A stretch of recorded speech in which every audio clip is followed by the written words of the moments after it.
Got a real municipal lawyer? Yes, because I carry it around. That's right. I'll get you a new name tag, / parliamentary. That's right. Super, this goes on your dating profile. Yeah, I pull Roberts out like a gunslinger. Like all business. Unabridged. Practically concealed weapon.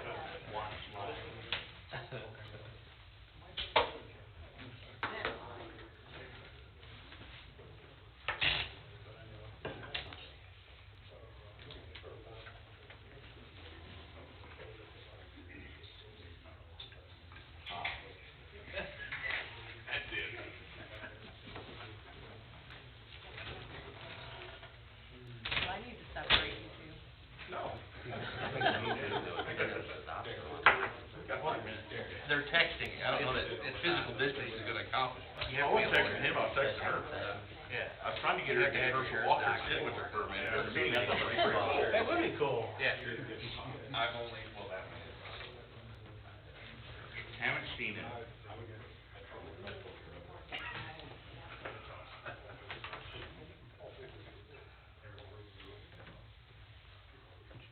Is that where she is?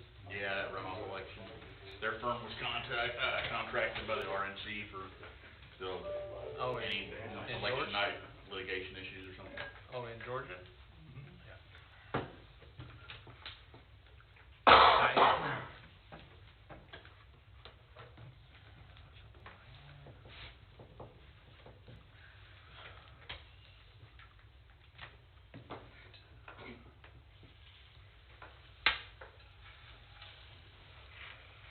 Recording in progress.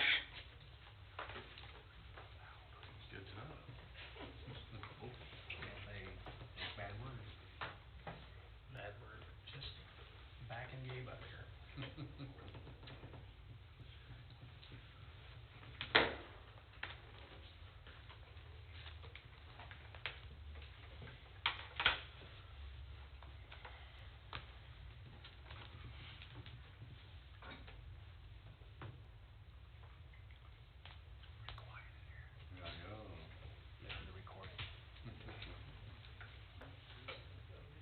Thank God I'm here. I'll fix that. Hey Kyle, this is live streaming, by the way.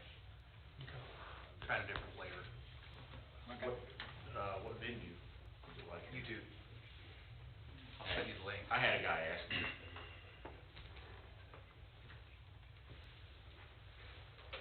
Can you email the agenda to Andrew? Recording stopped. I cannot. Now we can talk.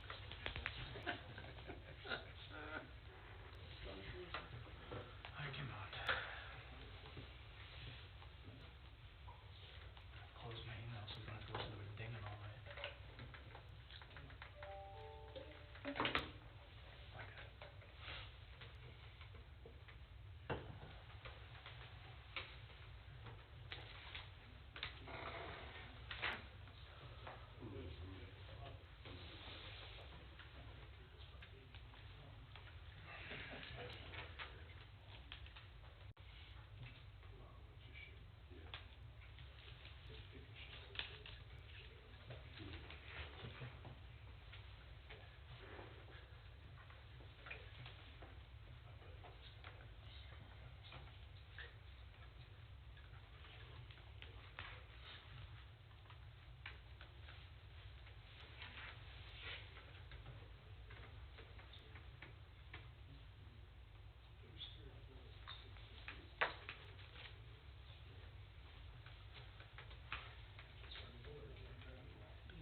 rise for the pledge of allegiance.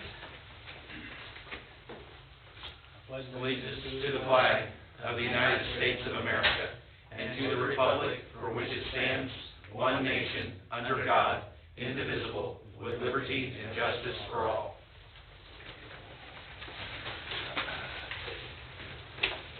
Do a roll call.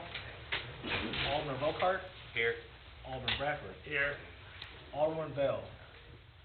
Here. Alderman Old. Here. Alderman Wilson.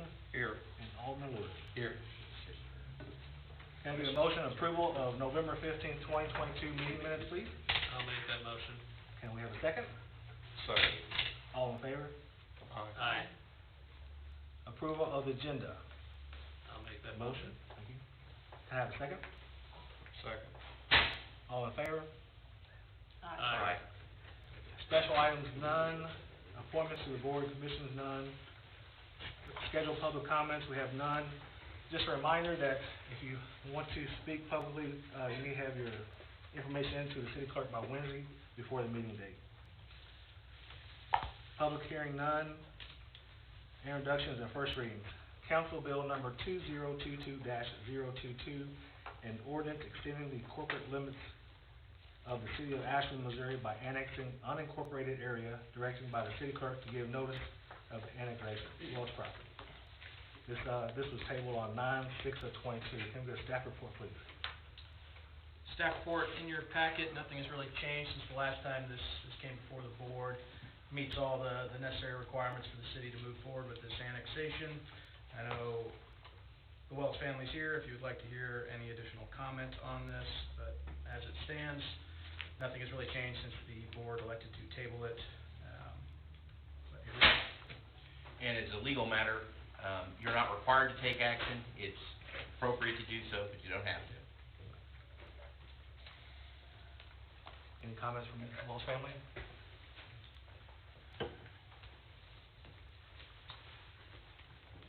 Mr. Mayor and members of the board, my name is Casey Guyman. I'm an attorney at Hayden Colbert in Columbia. I represent Melon Charsmar. My address is 827 East Broadway, Columbia. As you know, we've been here several times where, as you know, my client's property borders the Welch property at issue, and there's still an active lawsuit regarding that, regarding the property border. And we've been in front of this board on many occasions, and the last time being was 3 months ago in September, when we had a discussion again, and we tabled it again to this date.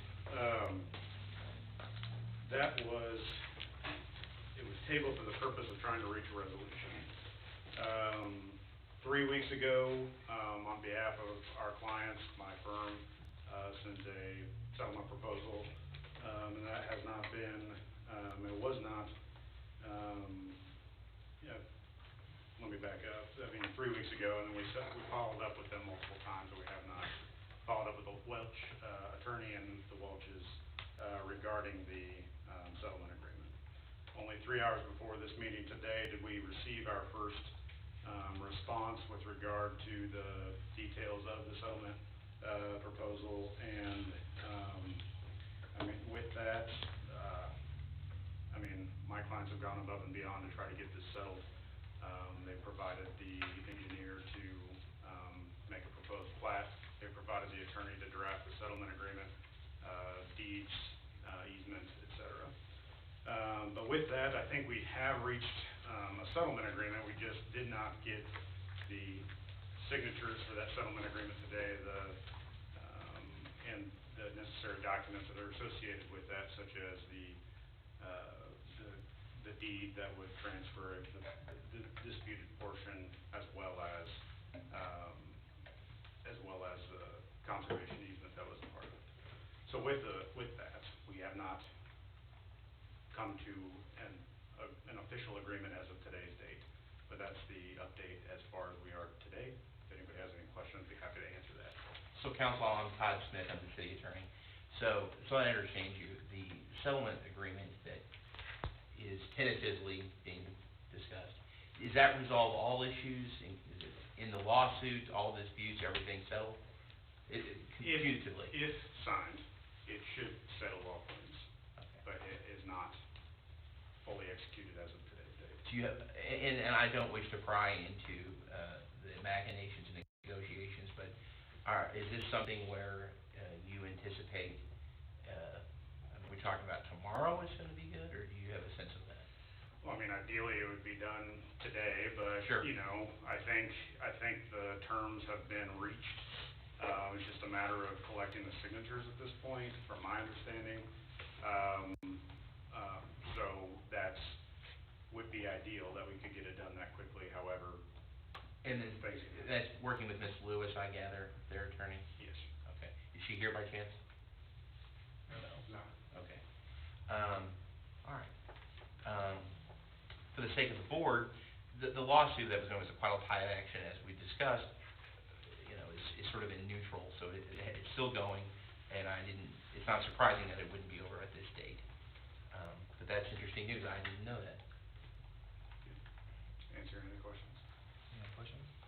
Who is going to end up with the contested property? Is it gonna remain with the Welch family? No, Transfer to that would be a Smars. part of the quitclaim over to the Smars. Is part of that negotiation that would be brought into the city also, that strip? I think that would be up for, I think the idea would be we would not contest the annexation, if that's what you're asking, if we get to this agreement. But as of today's date, we haven't reached that agreement fully, if that makes sense. But that's not part of the negotiation? As Is that far in- as resolving Yes. the Is annexation issue. is that included in That, in I your think, negotiation? I think to what we have the ability to do is only to either oppose it or support it, and we would not be opposing it if we reach this agreement. Counsel, and forgive me is it a coincidence that it's not signed this evening, or is that a condition for the collection of the signatures? You see my worry, of course. No, I'm concerned that, I mean, I'm delighted to hear that you all have resolved this privately, that's the way I would hope it to go, that's great. You tell me that in theory it's agreed, fabulous. I am, out of an abundance of caution, a suspicious person. You tell me on that verge of this board, my client making a difficult decision, the finish line is right here, but has not technically been crossed. I don't think it's crazy to be uncomfortable about that. Can you give me any notion was this a coincidence? Is that I mean, I'm not asking, I know the other side's lawyer's not here, but is that posturing, or truly just a matter of logistics of getting signatures? I will say that we've reached out to their attorney 4 times since we originally gave the settlement proposal, and today is the first day that we received back. Today we gave a reminder that we're still waiting on it, I see. with the idea that tonight was the annexation discussion. We were able to get a lot of things hashed out in the last 3 hours, but the signatures aren't on the page yet, that's all I can say. I mean, and for the benefit of the board, I mean, this happens all the time in legal practice. The day of trial, you know, the moment of some deadline approaching, lawyers are by nature procrastinators. But I do appreciate that final comment about the fourth effort to communicate, I think is indicative. for some additional clarity on our part, the contested property was cut out of this annexation that is before the board tonight. Does this settlement agreement further shift left or right the west boundary of that contested portion of land? Donut hole stay there. Yep. Can you repeat what you're So looking at? the property that was contested was carved out by the Welch's surveyor and resubmitted as a new annexation. So that contested property is not included in tonight's annexation. Right. Has the size or shape of that contested property as part of the settlement changed? Not to my knowledge. So you are still in a position to move forward with this annexation. Any other questions? Thank you.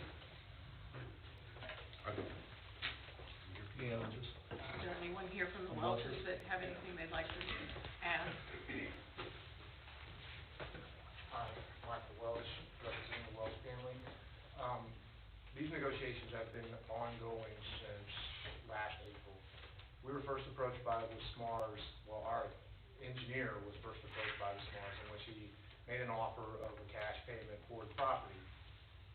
Subsequent to that, I called him, he made a cash offer to me for the property.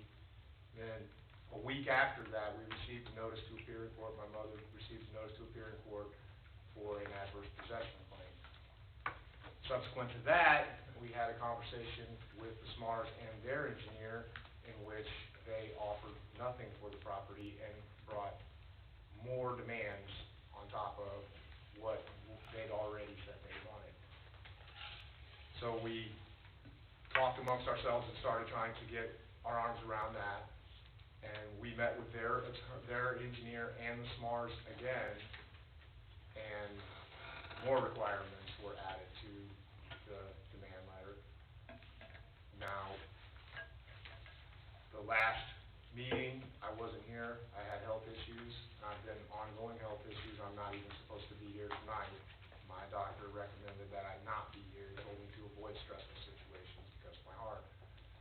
So, my brother has COVID, we've been trying to get our arms around this last settlement agreement, and in that settlement agreement was a requirement that we turn 20 feet extra of the land into conservation land, with the caveat that we couldn't do anything with it. We couldn't trench it, we couldn't grade it. Our sewer is planned to be right in, coming in that land, so we opposed that. Right, so that was brought up today. That has been changed.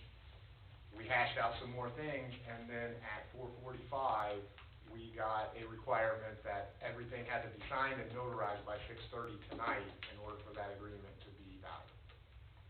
So I couldn't get everybody on board by 6:30 and get notarized before this meeting, but I don't want anybody here to think we haven't been trying to negotiate this and settle it. We have gone far beyond where we started and where we wanted to be to try and settle this, and every time it seems the goalpost shift on us, and we have to reevaluate, we have to go back to each other, talk it out, figure out what exactly it means, how we're going to deal with it as a development, and then we have to go to our attorney and try and hash it out with them. So it's been an administrative calamity, to tell you the truth, because the requirements keep changing on us. Now, all that being said, we have agreed tentatively to what we talked about today, but we haven't seen the written portion of that yet. Answer your guys' question, yes, that sliver of land, the disputed land, is required to be annexed in this agreement. The ownership shifts to Mel Smar and his family, but it is required to be annexed, so there will be no sliver of land that is not annexed. Sure. So I have a couple of questions. First, I appreciate the struggle of the dispute. I don't know that the city is going to take a position on I just want to correct the record that we have. I understand. It's been said that we have been not wanting to deal with, we have been out, You don't dispute what the lawyer said. My principal concern is, are you all going to settle this or aren't you? We agreed to settle it as long as there are no more changes in poison pills in this agreement, but every time I get a new agreement, there's a change or a poison pill, like I've described, so I think we've come to an agreement. Well, let me put it to you in a legal sense. If the stack of papers were here and a notary was here, would you sign them? Yes, that's why I have to read them first, and if they reflect what we've agreed to, yes, I would sign them. My mother would sign them and my brother would sign them too. I don't, you are entitled to be cautious, but allowing that, well, we need to read it and make sure, that condition, I don't think it's unreasonable, don't misunderstand me, I'm not being critical. That makes me unwilling to tell my client, this deal is done. It's not. You very understandably allow yourself to say, wait a minute, page 6, that's not what I wanted. Right, well, I mean... And that's a reasonable thing to do. I do want to clarify, though, this, and I don't mean to quibble with you, but if your agreement says that the city must annex it, I'm sure that's not the case. We don't have to annex. No, it says that the SMARS must annex it, must try to annex it. Okay. All right. Well, I appreciate you coming. Sorry for the health concerns. I don't want you to think I'm quibbling with you, but if it ain't signed, it ain't signed. So, Any questions from Mr. Welch? Thanks, sir. And this is the first reading, correct? First reading.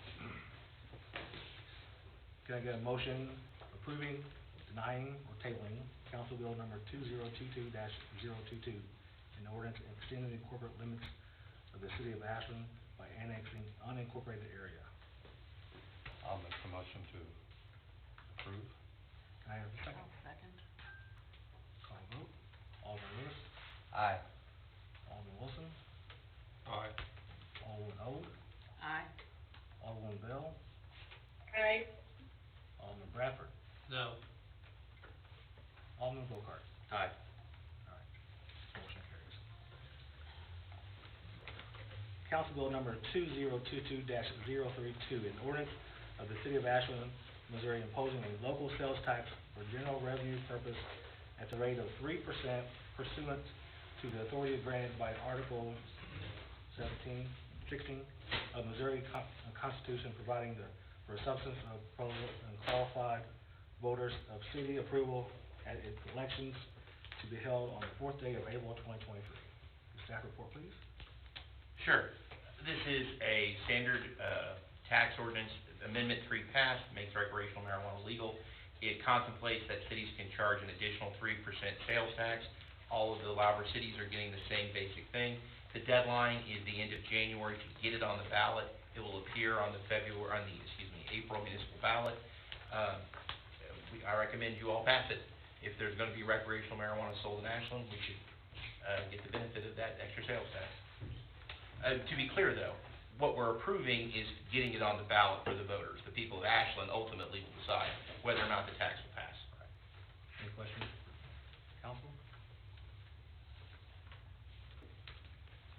Can I get a motion to approve, deny, or table Council Bill number 2022, an ordinance of the city of Ashland, Missouri, imposing a local sales tax for general revenue purpose of rate of 3%? I'll make the motion. Alderman Wilson and Alderman Bradford. May I have a vote, please? Alderman Bocart. Aye. Alderman Bradford. Aye. Alderman Bell. Aye. Alderman Old. Aye. Alderman Wilson. Aye. And Alderman Lewis. Aye.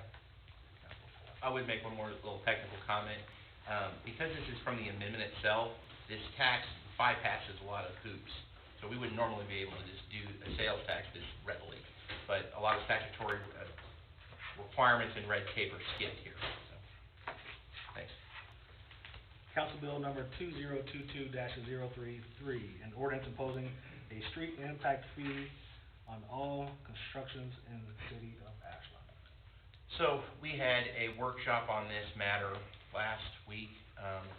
The current version in your packet is a red line, and this is my fault. What Kyle has and I have, there's a little bit of a disconnect. There were quite a few changes we talked about. For the sake of the audience here, what this is a fee that attaches to new building construction. It is calculated by the square footage of the construction, and you get, as this current version in the packet, you get $1 per square foot. Those funds are to be used exclusively on street repair.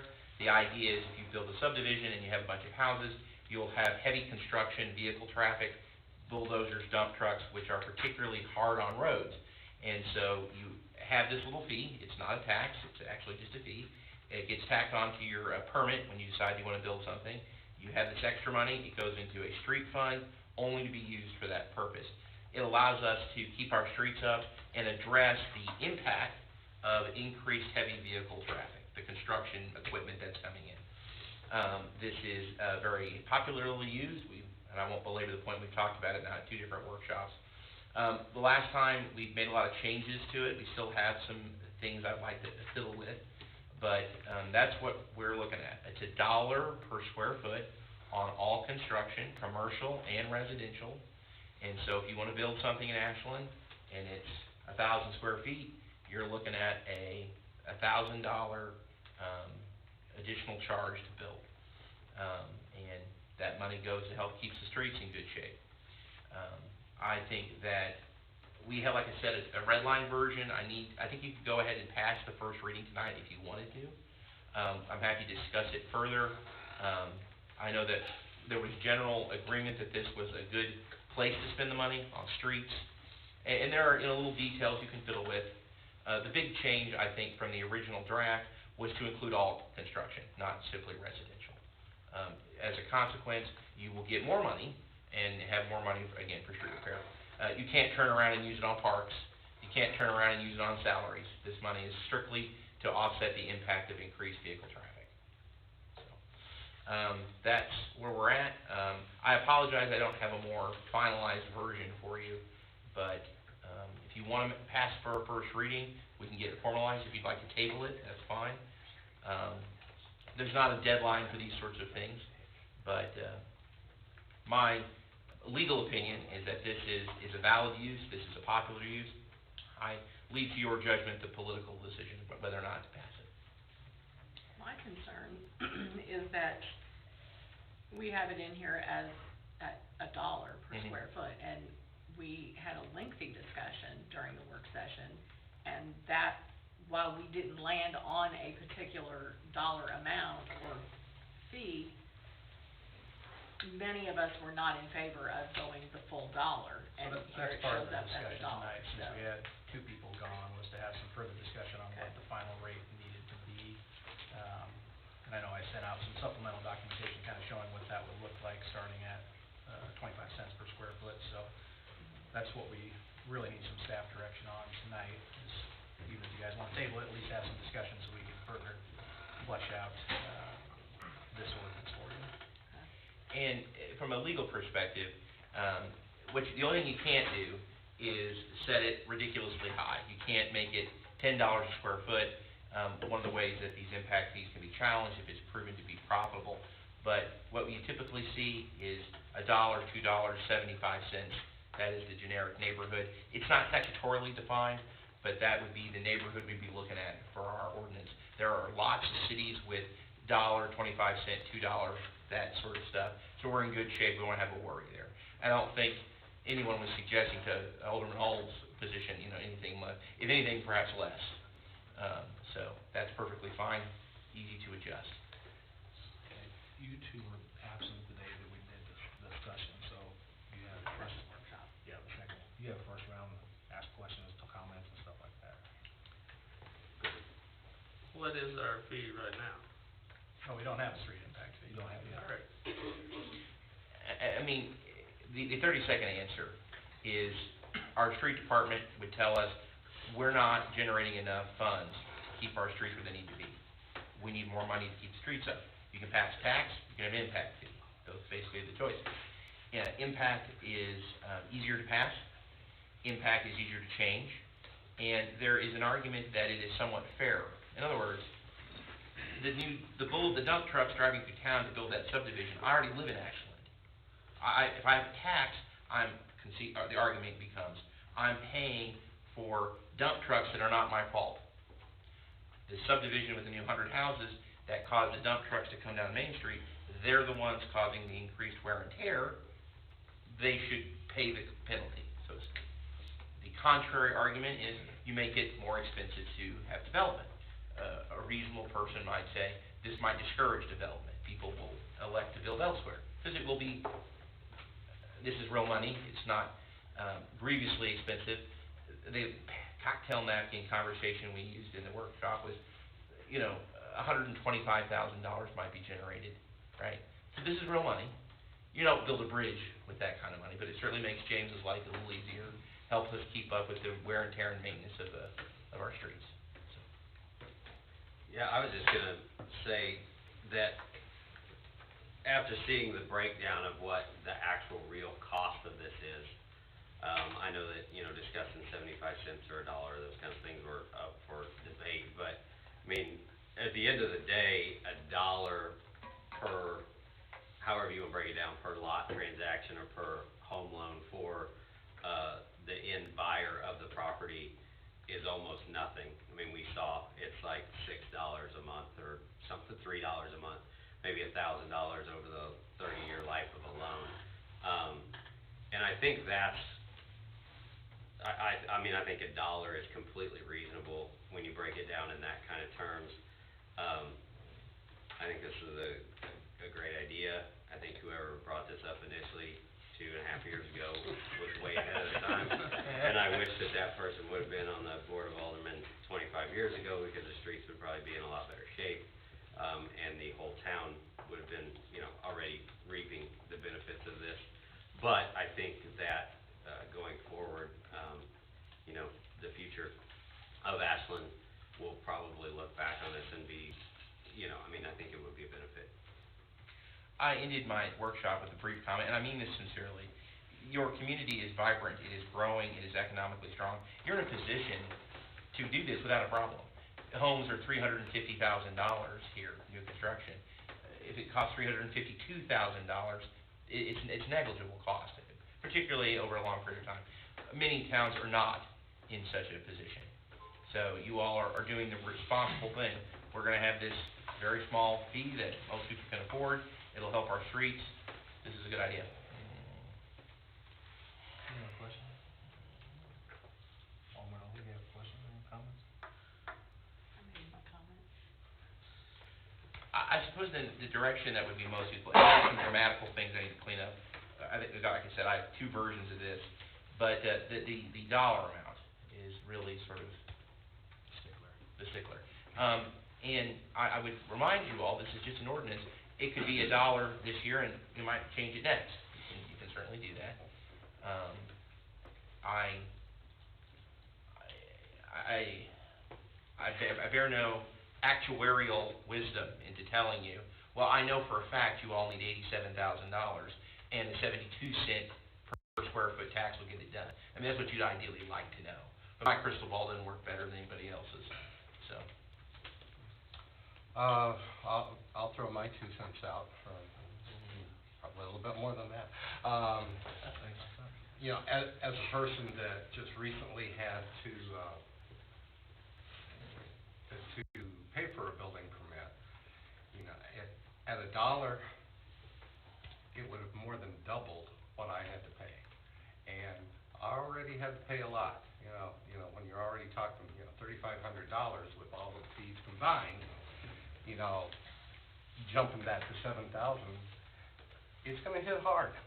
And, that's why I had suggested the 50. I'd be more inclined tonight to go down to 25. If that's even the way to go. I've had a lot of, That can't be right. It is. It would more than double. It would more than double what my fees were. Well, if it's $1 a square foot, where you build a 3,500 square foot house, it wouldn't double. It did. Okay. It did. Yeah.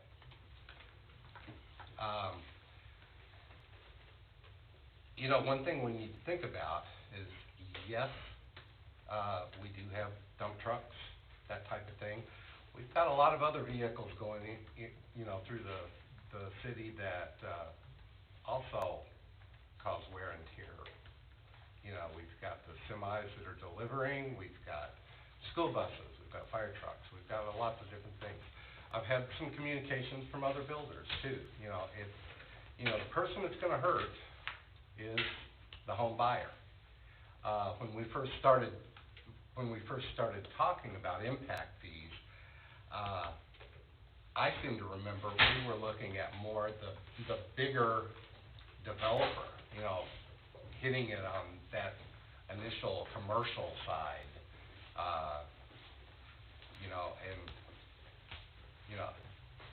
what we're looking at now is not so much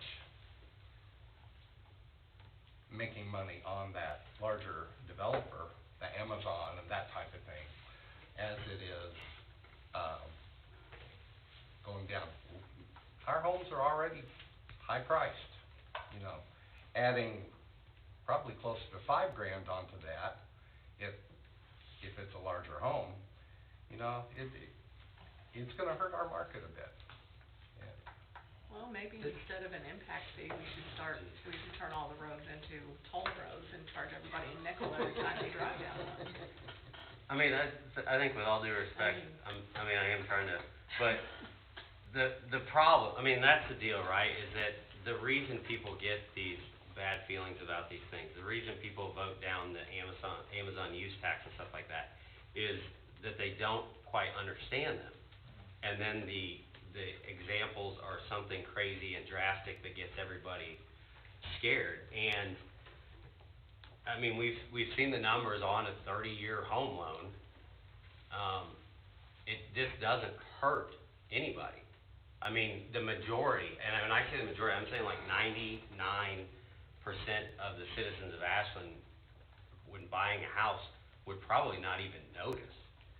And that's what I just wanna make sure, I mean, again, your specific situation is your specific situation, just what we know about the math is that I don't know that that is accurate. So if it adds $5,000 to a home purchase, it would have to be a 5,000 square foot house, which is already $750, $850, you know, in this area.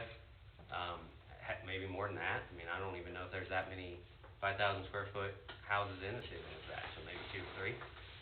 But so, I think it's important to hit on the fact that, you know, in practice, this doesn't hurt anybody. And I would, one of the reasons why we spent so much time talking about this is a very popular option. Lots of cities do this. And it's generally perceived, although I suppose if I was a developer, I might have a different opinion, but it's generally thought to be an acceptable increase. Again, particularly for an affluent community. You know, in the world of such things, you all are building houses with average values that are very high at a pretty good clip. This is a good problem to have for a city, you know, so. Alderman Bradford, what would you think your percent would be, your dollar amount? 25, 50, 75? I mean, dollar don't sound bad, but I'd go down as far as 75. Okay. You have any questions? No, I mean, I'll stick with my same, 50 cents I think that's fair. And I know there will be some concerns about,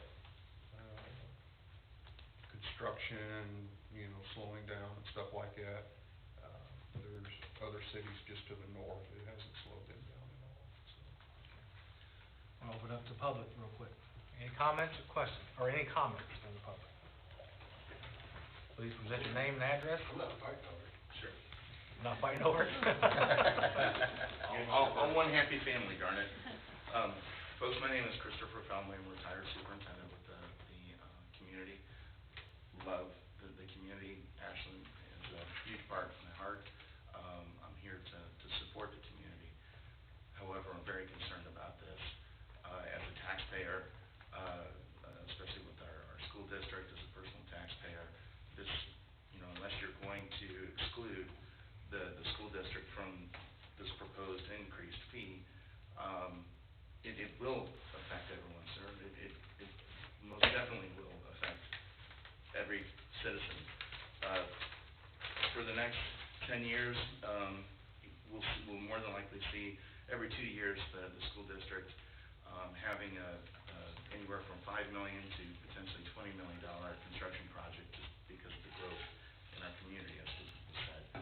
And so that extra dollar or whatever that fee is will be attributed to the construction that's necessary for the school. Now, the school gets those funding from taxpayers, and so you as an institution that also is publicly funded, the district is having to turn over a larger percentage of its construction costs to the city for this fee. But then here too, if you look back a year and a half ago or 2 years ago, the Board of Aldermen approved the development of inspection and property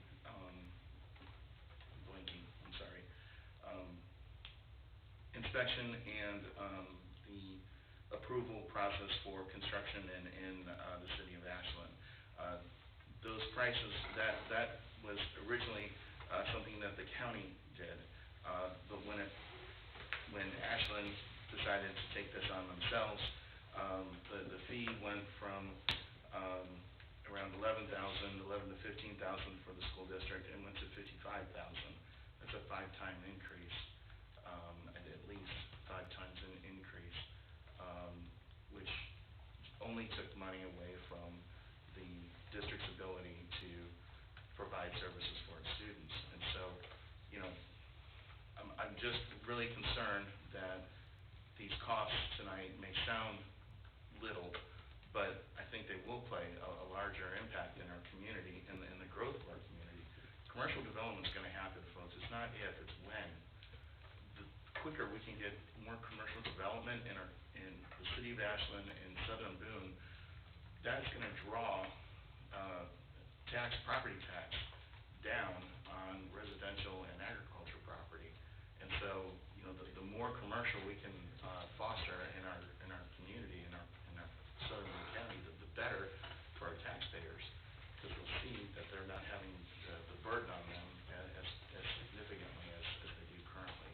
I don't know if that makes sense to you, but I would ask that you consider that, as you make these decisions. And please, I think you should have public comment. I think there should be some input, especially with the school district, because we can guarantee you, consistent major construction projects, whether it's a $5 million project or a $20 million project, and that's huge for our community. Any questions from me? I don't really have any questions, but I'm glad you brought up the school district, because luckily for me, I have my handy dandy 2022 now property tax receipt. This is just for my house of 2,800 square feet. My taxes went up $300 for the year. I now pay $3,607 a year for my 2,800 square feet. Out of my $3,607.18 taxes, exactly $121.50 goes to the city of Ashland. You know how much goes to the school district? $2,926.31, which is an increase of actually $1,000 over last year. And yet the school district doesn't have the money, right? The city has all the money, and we should spend it better. We should not consider impact fees because we're just rolling in. I didn't. And if, that is not my opinion. I didn't ask you a question, I'm sorry. And so if this commercial development that comes that lowers our taxes is gonna lower that 121.50, I mean, that's nothing. And that's the problem. And I don't mean anything against you, but the problem is this perception that's not reality, right? The school district, I love the school district, and when I'm not wearing my City of Ashland hat, I'll support the school district, I vote for the bond issues and all those things, but the city has let the school district get by with lower fees and all of these things. How so? I mean, just ask. I mean, I'm asking. well, again, it's not question and answer session for you, but I mean, he's more than happy to talk about that. I haven't been on the Board of Aldermen as long as I've lived in this town, but we know exactly what probably should have been charged to the school for certain building projects and what actually gets charged to the school for building projects. We know of certain areas of sidewalks that probably would have been required for any commercial development, any house, any residential development in this town that's not required of the school district. And we could go on and on and on, but that's not what it's about. But the thing is, this perception, right, is not the reality, okay? That's all I have to say about that. I would humbly disagree. Sir, appreciate your comments. Thank you, folks. Thank you. I appreciate all that you do. Thank you for your service. Any other comments?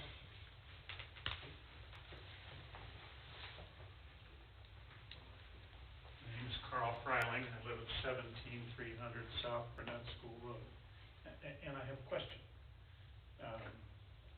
The state, with the lottery, attributed the funds to education. State legislature, once those funds came in, cut funding for education. Same thing happened with soils and conservation tax with DNR. So the new funds came in and were used as designated. Is there anything in this legislation that says if we generate $125,000 for streets out of this, that $25,000 out of the current budget for streets is not gonna go to something else? Is this question, am I making myself clear here? We designated tax for sound reasons, but then because the budget is still tight, and I utterly appreciate how tight the city's budget is, those funds do get used for streets, but funds that would have been allocated to streets are no longer. I understand your question, and I wanna be clear, I'm gonna answer your question in a general way. I don't wanna bind the city, in fact, I legally can't, okay? I would submit that our ordinance says the money collected for special impact fees goes to a street fund. The money in the street fund can only be used for maintenance, repair, and construction of streets.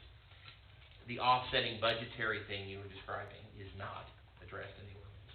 Doesn't mean that we would do that or wouldn't do that, but there is no prohibition, for instance, that says last year's allocation out of general funds must remain the same. It does more precisely, though, address the funds that we're talking about on top of your building permit. Does that answer the question? That does. Yes, sir. If I could, I would point out that the majority of the street funding right now is collected through transportation tax, road use tax, and vehicle titling fees to the state. So those taxes are specifically earmarked for streets and can't be used for other projects, so that would help alleviate some of those concerns. And then I just have a general comment. Sure. First of all, you have my sympathy. I sat on county planning and zoning for 25 years. And your willingness to serve is, it is a personal sacrifice. I know this. In Ashland, and I've been here nearly half a century, in real estate, all but 2 years of that. What I have seen in this community that has made it so nice has been the cooperation within the community. Every project I have seen that has been very successful in the city has come about because some board like this made extraordinary effort to find the best solution to existing issues. Whether it was starting with the pool, or the Optimist, or the Y, or the schools, all of those, the individual churches, the other service organizations, the senior center, all of those efforts had groundwork laid, discussion made, and agreement made about the best path forward. I understand that an impact fee is very expedient. It's very easy to tax people who aren't here yet. That's easy. But I'm not sure that I'm not sure that you're not sacrificing one of your best arguments for an overall view of the city's revenue sources by taking road maintenance off the table in any future discussion of needs for revenue. I personally think the city needs a broad-based increase in revenue.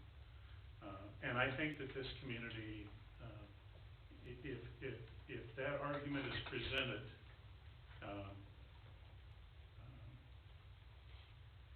well, and with a community discussion about it, I think it might be possible to come to a much more effective, long-lasting resolution of underfunding for the city administration. Ashland has struggled the entire time I have been here with funding. And I don't mean you need to be rolling in cash, but it's always been a struggle. And in the time I have been here, we have not had a single discussion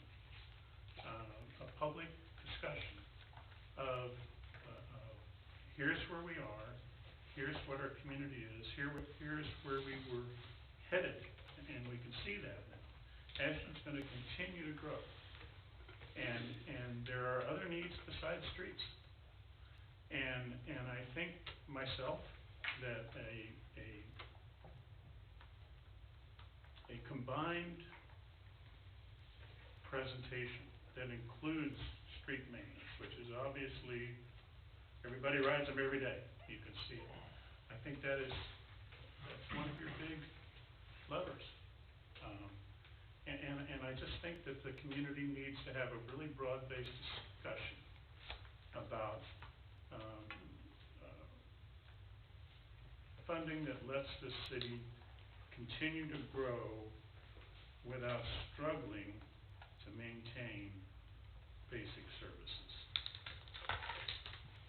Sure, thank you for the comment. I'll throw my 2 cents in this. Derek Schooler, owns Schooler's Construction, built here in town. Enjoy being here in town. Enjoy our town. And I feel like, you know, as far as maintenance, street maintenance, all that, we need to have a lot more of it. I mean, you drive around, it's kind of piss poor in places, and we know that. That's why I'm guessing, looking for ways to come up with money to help your side of things and improve things. You know, just anytime anybody, you know, just in the last year, let's just say, you know, every 2 to 3 months, I get a stack of envelopes of all the price increases that we're getting. This is just another one. No, $2,000 doesn't make a big difference, but it just keeps stacking up. And I'm not saying we shouldn't do something, but I don't know this. Let's say we pass this, we get this going at $1 a square foot. Does this solve our problems? Does it get us where we need to be, or is it just kind of you know, starting to hit at it? So, as I said, we don't have a crystal ball. Right. But you know how many building permits were taken out last year? I do. You know, at $1 a square foot, relatively where we're gonna be at, say, next year, if we start adding this. And with that budget, does that take care of us? So here's the problem, and from being around here, I mean, you know, you're what, in your 30s? Yep. Okay, so you've been around here for a while. So, like I mentioned before, if the city council had this type of foresight 20, 30, 40 years ago, one, we obviously wouldn't be having this discussion, right? They would've had that a while back, and they would've got through their discussions, but they couldn't really, you know, I mean, I'm guessing when I was in kindergarten, they didn't really see the town tripling in, 20 years, or whatever. But as that has gone on, the problem has gotten worse, right? We just, right now, happen to be the first ones trying to get in front of it. Yep. But, I mean, to answer your question fair, does it get us to where we wanna go? No. I mean, with Bill Martin's new neighborhood there, the Liberty North, is gonna cost the city a roundabout at Henry Clay and Liberty. I believe that. And that's gonna be $1 million something dollars. And the only reason, 3 million, so 5, do I hear 6? Karen's into a bidding war. So it's gonna cost the city $3 to $5 million. And to be fair, all the city did was be friendly to development, right? And so that's the problem that we have, right? Like you're not gonna make everybody happy, but everybody drives these streets. People that don't go to school here, people that don't buy new houses, people that build houses. I mean, it's all in the community, but the city is unfortunately the one that has to take it.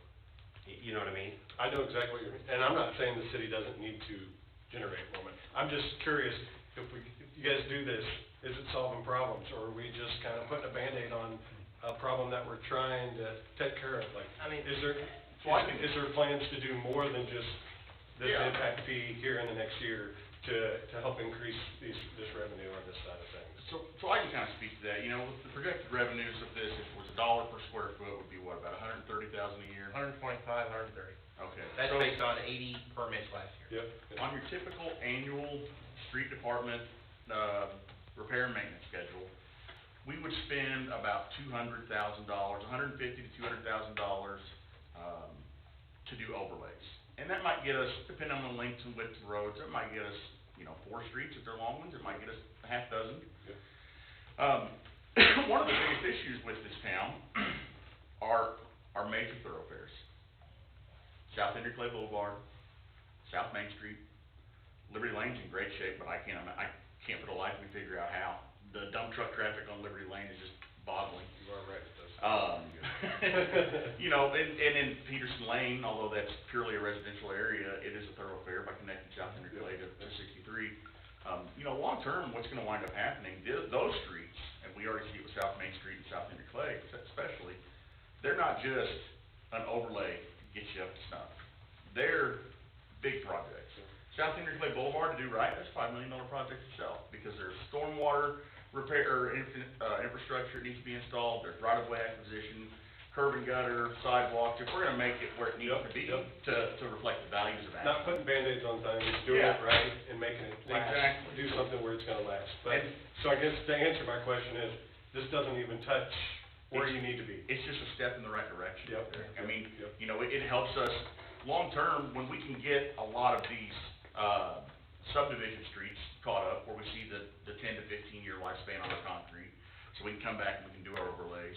Once we get on our overlays, we want to eventually have a point where we have a pavement preservation plan in place, much like Boone County does. Yep. They do an overlay, 2 years later, it's chip sealed. Yep. We need to be looking to get to that level. Maintenance is a big thing. But we'll never get there. We're still trying to play catch-up before we can ever start thinking about long-term preservation, 2-year life cycle. So it's a step in the right direction. To answer your question, will it fund the big projects? Not particularly, but it helps us start to catch up. And I'm sorry, I'm taking you guys' time, but where do we go to get things, I mean, $125,000 isn't, it's not gonna get anybody very far. And that's why I'm not coming up here to dispute what you guys pass on this. I mean, it is what it is. Like I said, we just got $15 per yard increase at the first of the year for concrete. So it's just, I mean, someone asked me how much a house costs, I said, I don't know, and I build them every day, so I don't know what to tell you. I live here, I've grown up here, my kids are gonna go here. I have businesses here that I'm proud to be here. But I would like to pull into the town, and it looked like something. And I know, like I said, this isn't really the discussion for if I oppose or whatever on this, because like I said, I'm looking ahead, just like you guys are saying, and I'm just seeing what your guys' thoughts are as far as what we're gonna do to have that. Because like you said, our streets were put in, I mean, there's a lot of work to be done to get things looking good, and I think we all want that. I know sidewalks are a big thing.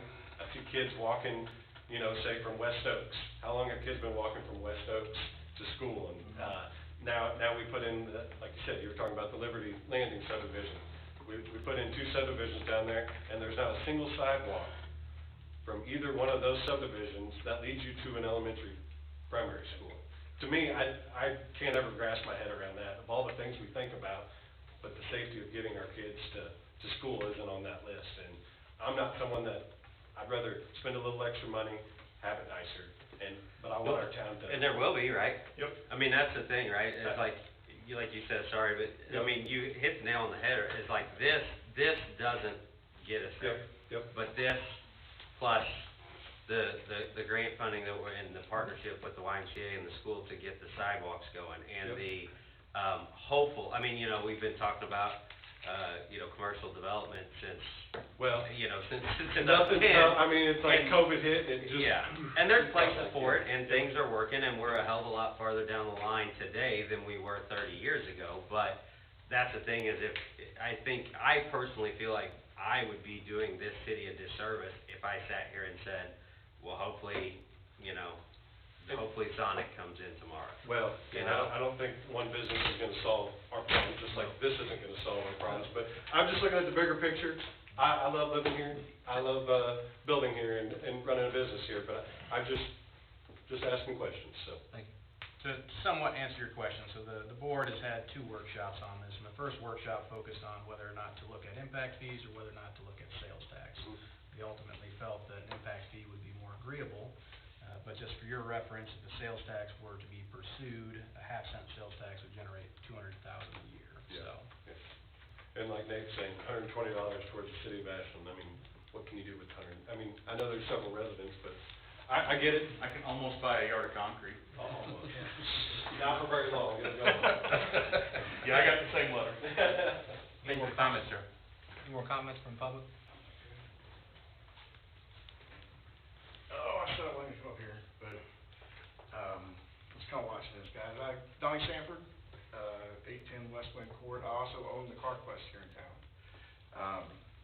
I'm looking at building a development, or a building. So that's a 10,000 square foot building, that's $10,000. So with 7% interest amortized over 20 years, that's not gonna be a $3 to $4 fee. I mean, it's gonna hit pretty good. Also, I just wanted to voice, a lot of it is with the construction and the things like that, which, caveat, guys, I've sat on a city council before, 2 years as an alderman, 4 years as a mayor. I understand what you're going through, and sometimes you're not gonna make everybody happy and those things there. But one thing I wanted to voice was, I was listening to a lot of the stuff, watching it, 'cause I watch these meetings a little bit, and, you know, the construction companies aren't just tearing up the roads and building these things. I mean, their guys are coming into town, they're stopping at Casey's, they're buying gas, they're coming to my store. You know, I write a pretty good check for sales tax every month. I mean, this right here is gonna punish on the commercial, and also I don't think you're giving credit in those things. I think this, which like I said, I'm kind of piggybacking off what Derek said. I don't wanna say like, hey, like, this ain't the thing, 'cause I do think there is to be something. Our streets are awful, we need to fix them. But I think that the answer is revenue, your sales tax revenue. Like, that is where you need to focus, and getting business in here that generate that for us. But doing stuff like this, I don't know, I put a hard thought, and the citizens don't have a voice in this, right? But we can't say like, hey, I wanna vote this is a way to not, you're putting a tax on us without letting us vote on it. I just really think about that. Like I said, $10,000 to one of my competitors, like O'Reilly's or AutoZone, they probably wouldn't even, it's a drop in the bucket. For me, that might hold my construction for a little bit right now, you know? I'm just a smaller guy, but I think that doing things, there's a lot of things that could be done that could raise the same amount without doing something like this. We're not doing it at a level of $1 a square foot. But, on the other hand, like I said, just wanted to voice that, because I heard people saying, well, it's only gonna be $3 or $4. Yeah, that's for somebody buying a $200,000 or $300,000 home. But what about that business that's gonna build here? What about somebody who's gonna do something? You're talking $10,000 amortized at 7% compounding interest. That's quite a bit. Just wanted to voice that.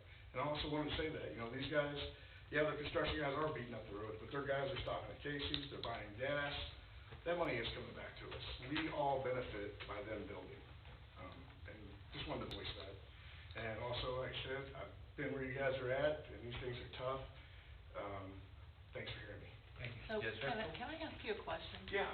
You said that you think that there are other things that we could do to raise money, and Mr. Freiling said, you know, similar things, you know, we need to look at something big picture. So, can you give me an example of what you think we could do? I mean, how can we, if we're missing the boat, what can we do to raise money? There's sales tax, there's other fees. I'm not saying you couldn't do something like this, but maybe think,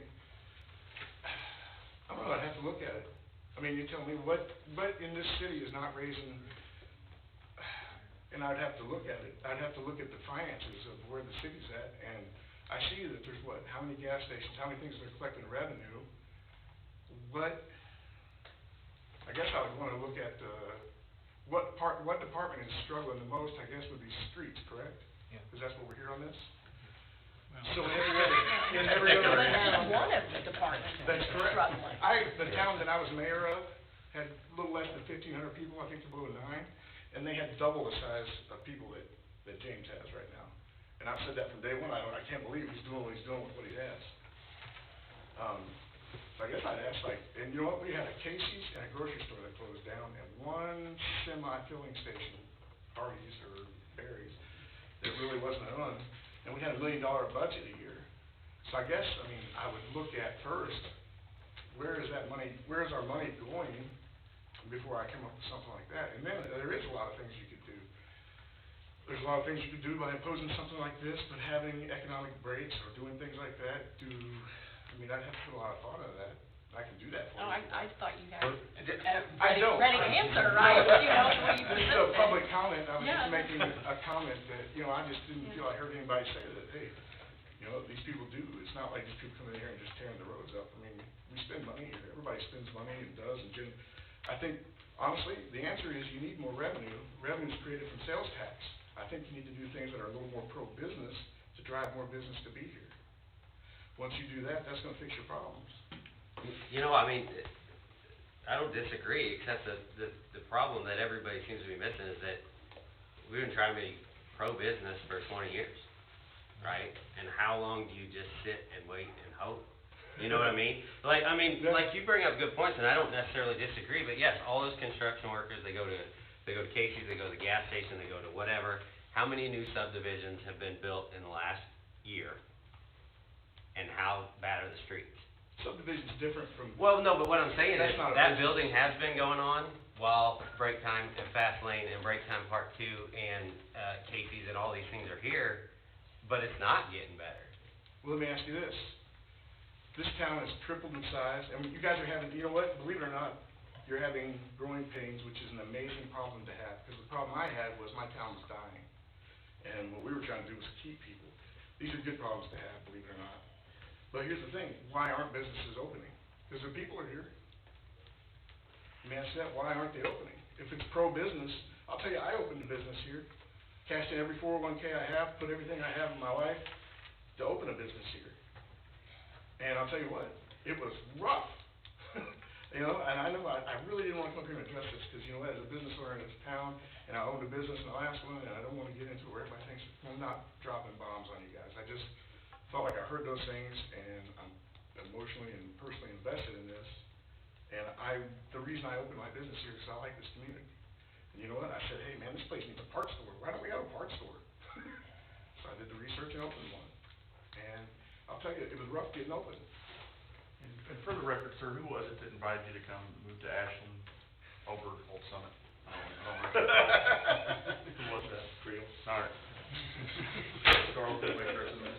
Right, yeah, and like I said, I'm not attacking, just want to state my opinion, and, I'd be glad to, if somebody wanted to pick my brain, not that I feel that it's worth it, but I just wanted to say, many things we could do. Thank you for the comments, sir. Thank you.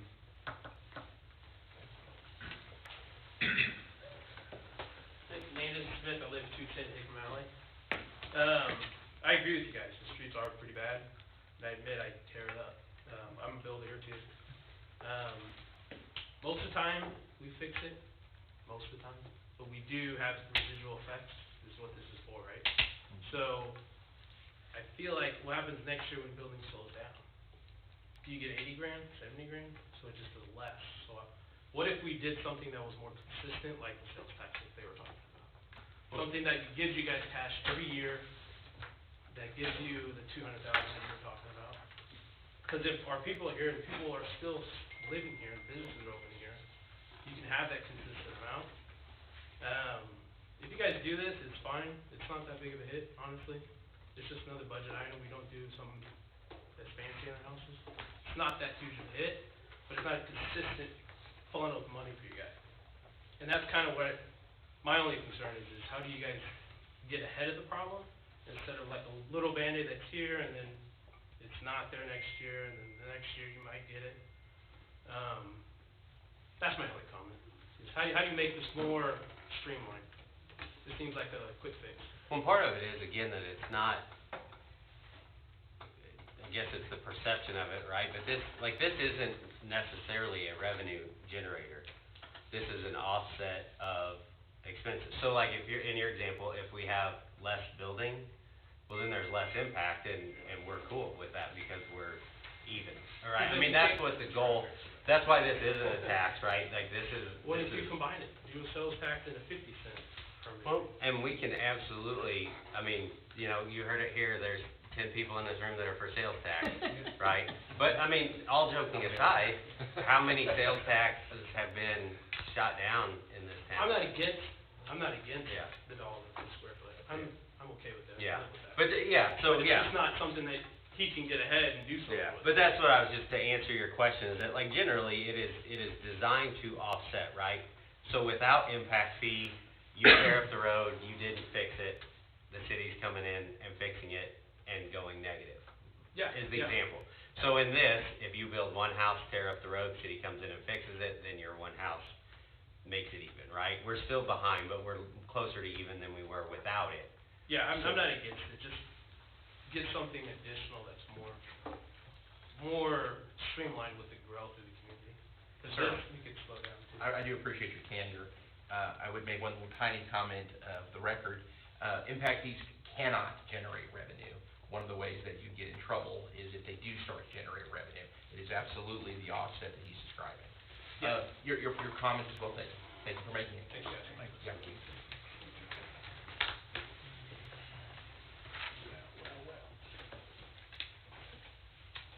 Okay, in light of all of this, I have another comment. Sure. No.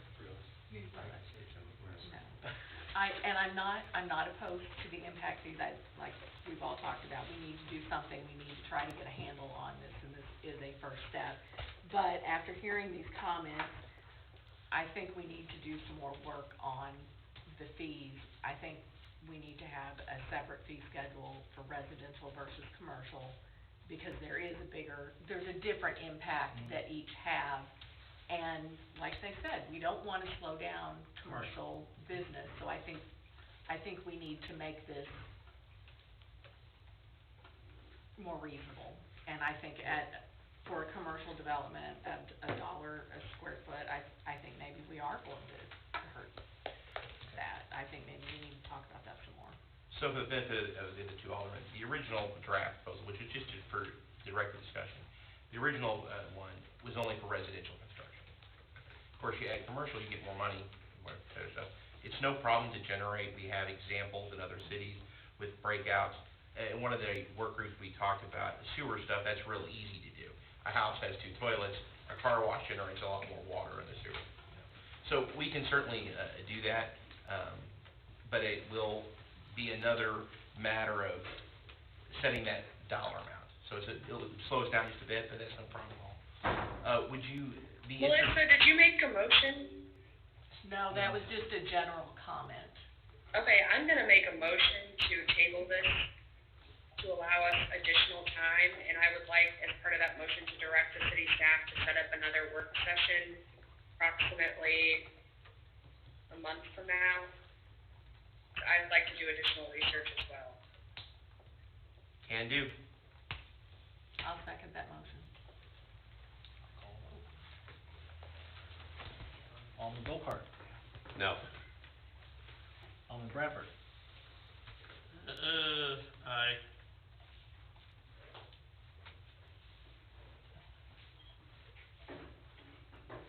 I'm sorry. I didn't hear you, I'm sorry. Oh. Alderman Bell, Aye.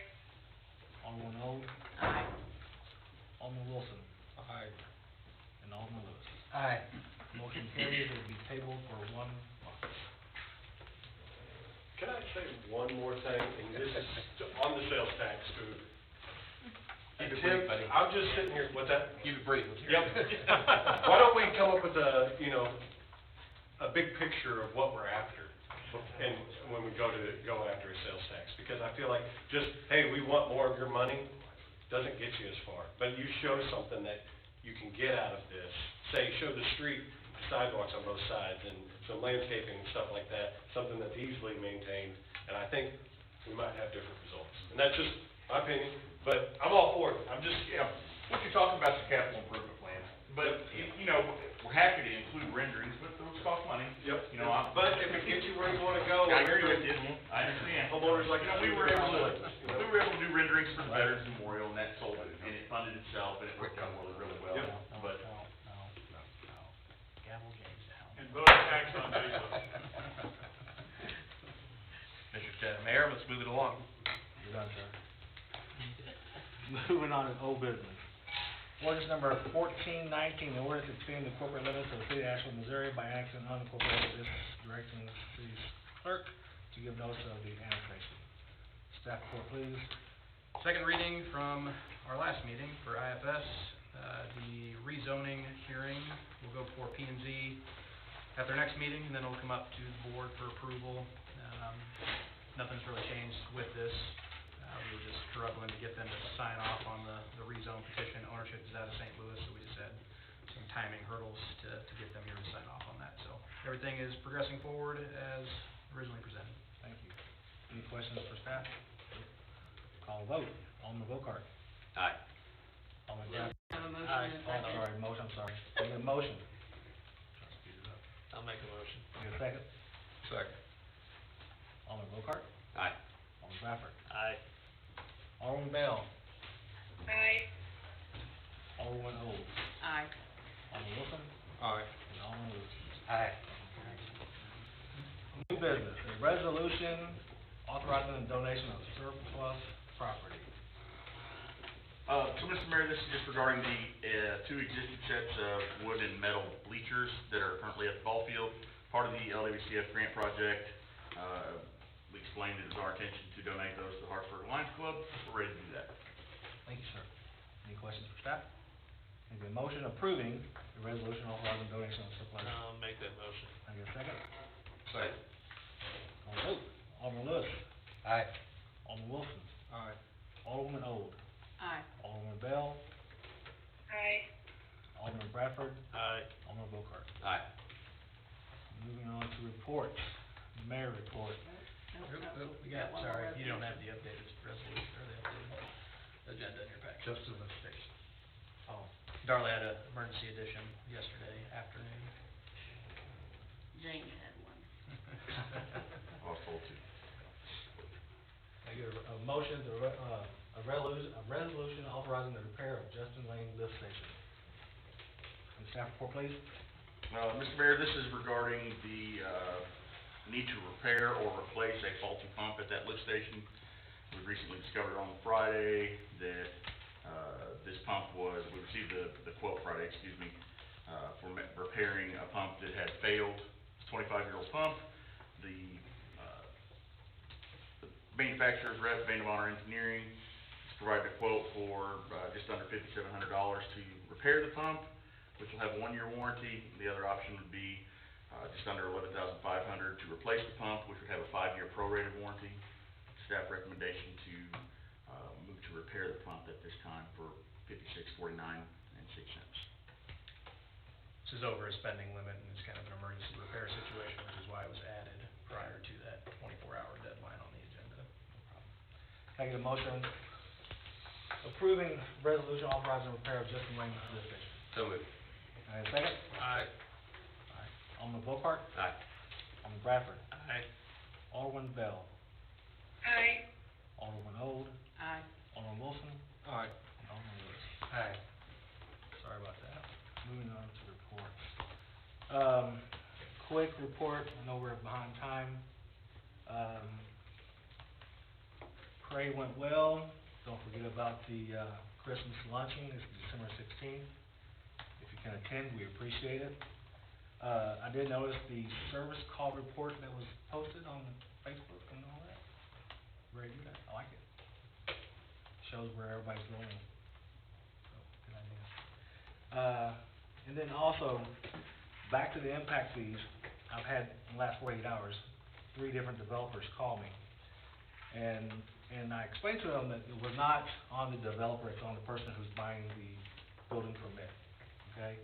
And one of the 3 has asked if we could do a round table with the builders. And I agree to that. I really do. I think we need to get their impact or their information from them, see what they think about it, and I would like to get that set up. So, that's my report. City Administrator report. I have nothing to report this time. City Attorney's report.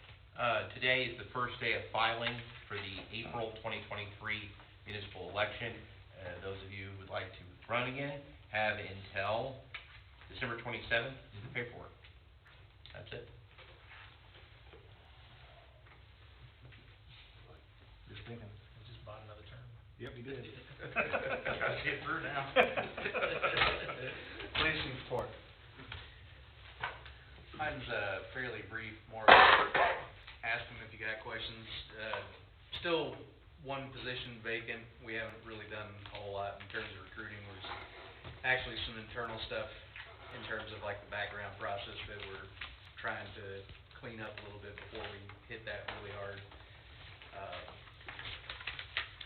And then our one officer that's been on light duty for a while is still on light duty and will be for a while.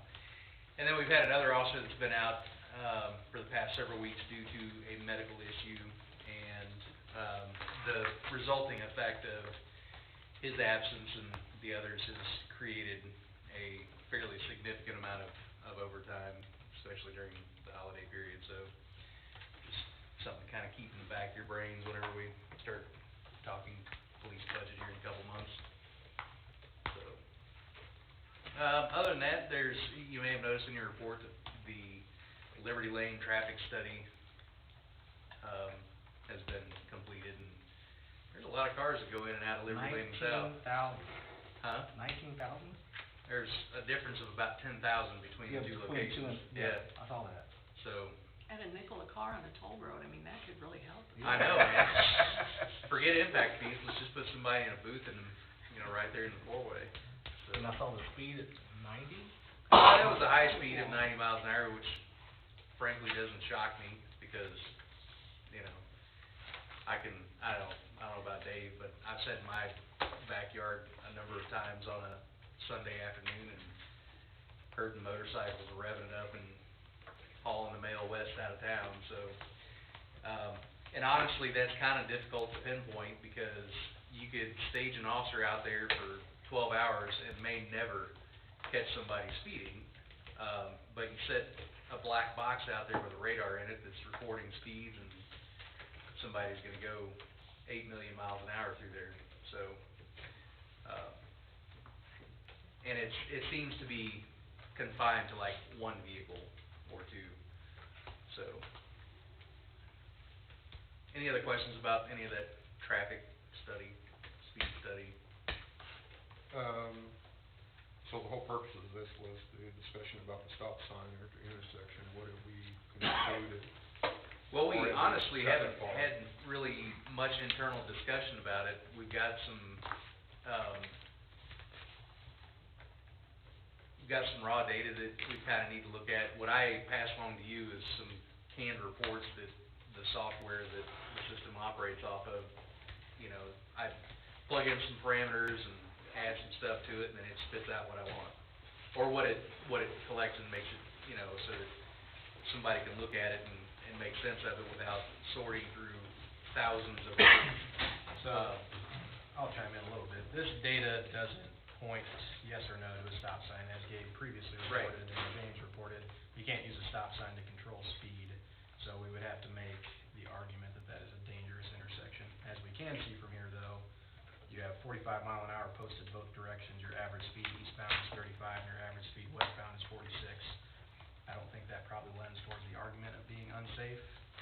Well, and the bigger Well, thing. the argument is when you're going eastbound on Liberty Lane, you cannot see that intersection, so there's been several, well, I won't say I have the number of close calls, I know I've had some personal close calls, either pulling into the intersection of being T-boned or pulling out. And so the problem is that those that are traveling eastbound cannot see that intersection when somebody's pulling out, so that's a safety issue. So I have a comment to both points here. Number one, we need to be looking at the 85th percentile in there, which was, 85th percentile is the speed at which 85% of motorists travel, and that is faster than the average speed. And so the second point is that MUTC guidelines are really the only thing that says you can't use a stop sign for a traffic calming device, or even a safety device. It's ultimately gonna be up to any attorneys that would be trying cases, if the city decided to erect a stop sign there, and then we set a police officer out there to enforce that stop sign and write tickets for violations of that stop sign, then Todd or whoever is gonna have to litigate the reasonableness of the placement of that stop sign. So, I think legally, we can go out there and plant the stop sign in court, whether or not those are defensible actions on the And criminal I'm side. not in a position to give an opinion. I would say that, on the one hand, if you all wanna have a stop sign, I'll stand tall in court, no problem. Happy to do it. I will mention, and Kyle reminded me, it's a point worth mentioning, and we don't need a whole lecture. Basic municipal law 101, governments have qualified immunity. It's like a force field that protects you from liability in many instances. Under Missouri law, one of the donut holes is a dangerous condition. If a city knows that there's property that's dangerous, sovereign immunity can be waived. The most egregious case in Missouri is a bus stop.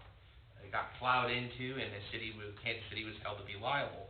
You put your bus stop, a little phone booth looking enclosure deal with a bench, too close to the curb. Again, this gets complicated and is very factually developed, but I could see us being in court for not having a stop sign, is my point. I could see us being in court for having a stop sign. Kinda damned if you do, damned if you don't. I don't think it's legally required. I think if you all, in your judgment, and the chief says, look, let's put a stop sign in there. Somebody sues, we'll deal with it. If we don't, and somebody gets clobbered, and we are, alleged to be liable, we'll deal with it. It doesn't strike me as an open and shut one way or the other. Again, I'm not an expert in this particular factual scenario, but legally, I'm comfortable either way. If you all want one? Having said that, I'll make a recommendation right now. Yes. Lower the speed limit to 35 and plant a stop sign there. That sounds lovely. Thank you. I will back that too. As the traffic engineer, you That's do in my have that desk. authority? As the uneducated and duly appointed traffic engineer, that's my recommendation. I mean, we can do it, but I feel a lot better having John's blessing on it. Well, we'll talk about it tomorrow then. All right. Yeah, I mean, common sense, all you gotta do is try and pull out of that subdivision and look to your left. I honestly, and I admit I'm not the attorney in the room, but when it comes to public safety, I think I would rather defend a lawsuit for somebody that was cited unreasonably under the Constitution versus Sure. defending a lawsuit for somebody that got T-boned. No question. So, And, the blood-sucking lawyer, I should have mentioned, we might save somebody's life. Absolutely. P.S. Well, we're also introducing a sidewalk to that intersection now. Now we got more pedestrian traffic with kids and, take some idiot driving 90 miles an hour, and next thing you know, you got a bunch of kids that have been. I think we've got ample data to support doing it, whether or not the courts will agree with us. I mean, the first old boy that shows up and says, this is unreasonable, and I'm gonna fight my $15 stop sign ticket and pays the $5,000 retainer, yeah, that's fuzzy math all day long. That said, happy to fight them off for you. Any other questions for Gabe? Do we have a maximum speed limit in the city? I mean, just, if it's not posted, is there A default. a Yeah, default? default speed limit, I believe, is 20 unless otherwise posted. So, So that 45 was there before that was, came into the city. yeah, that was the county, Yeah, county so- set speed limit. So, So- is there any other place in town that is over 35? Highway 63 and Round Y. Yeah, why coming in front of anywhere. I asked for that to get lowered too. Can't, To 45? lowered to something. We can talk about that later. I support the stop sign on Liberty. Moving on. Does it take action by us to have that done, or you can go ahead and get it done? Yeah, I think we actually have to enact, there's an ordinance. Yeah, it's just easy ordinance, straightforward, no problem. Can we get that put on the next meeting? Sure. I'm for that. Any other questions? Alderman reports. Alderman Bell.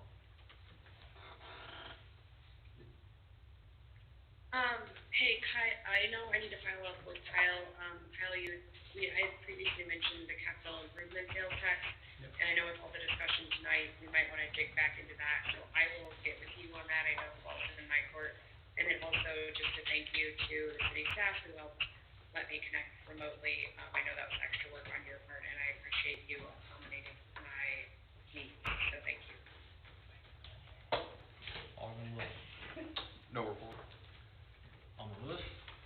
Only thing additional I have to say, I wanted to thank Alderman Bell for providing the trolley at the parade. My grandkids loved it. Alderman Old, No report. Alderman Bradford. I'm just glad to see the scooters is getting closer to being done. There's electricity and the lights are on and there's paint being done and so, No open date. but, yeah. Alderman Bogart. No report.